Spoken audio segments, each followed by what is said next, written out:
about this project for years. Years, yeah.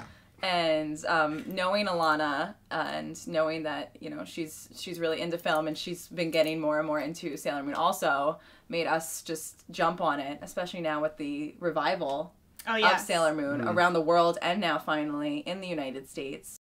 So the ultimate goal with the funding campaign was just to raise enough money to kind of do a preliminary shoot of Sailor Moon the movie. We never intended to go further than 10 minutes into the project, but with the success of it.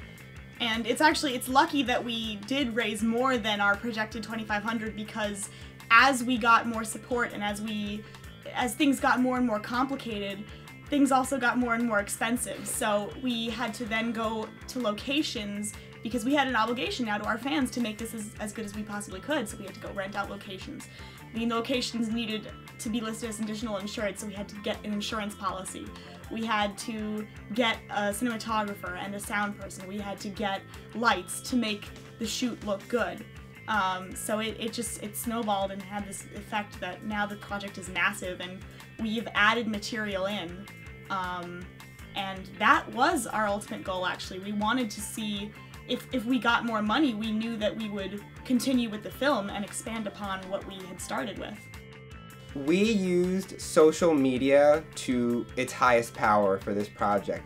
Facebook, Twitter, Tumblr, everything that we could basically make a page for free, we used it. And anything that had a big audience, we definitely kind of tried to grab everyone in and used everything. Blogs, we contacted lots of people, especially in the anime community.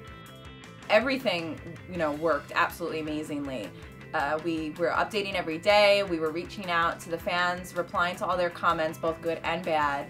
And so I think it all just really, even the negative things were really working in our favor. Nothing was ever working against us.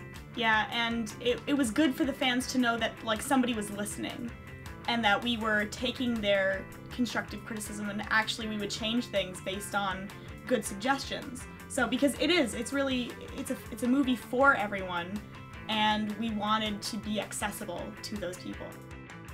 Well, it was very surprising when we exceeded our funding goal. That was a big blessing for us, and we thank everyone who has been involved in this project. Yes.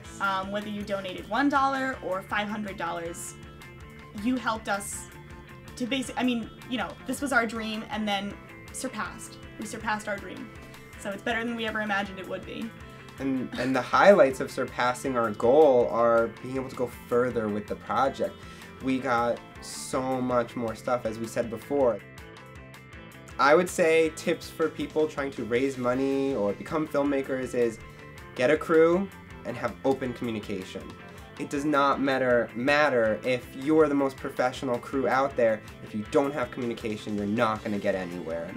And it doesn't even matter if you're necessarily the best at that job, so long as, like we said before, everybody's in harmony. Everybody's on the same page. You have to be able to work together. Yeah. And that's not only for production, that's for pre-production as well. Oh, yeah. Because and post-production. Pre-production is, well, post-production. I don't even want to touch that.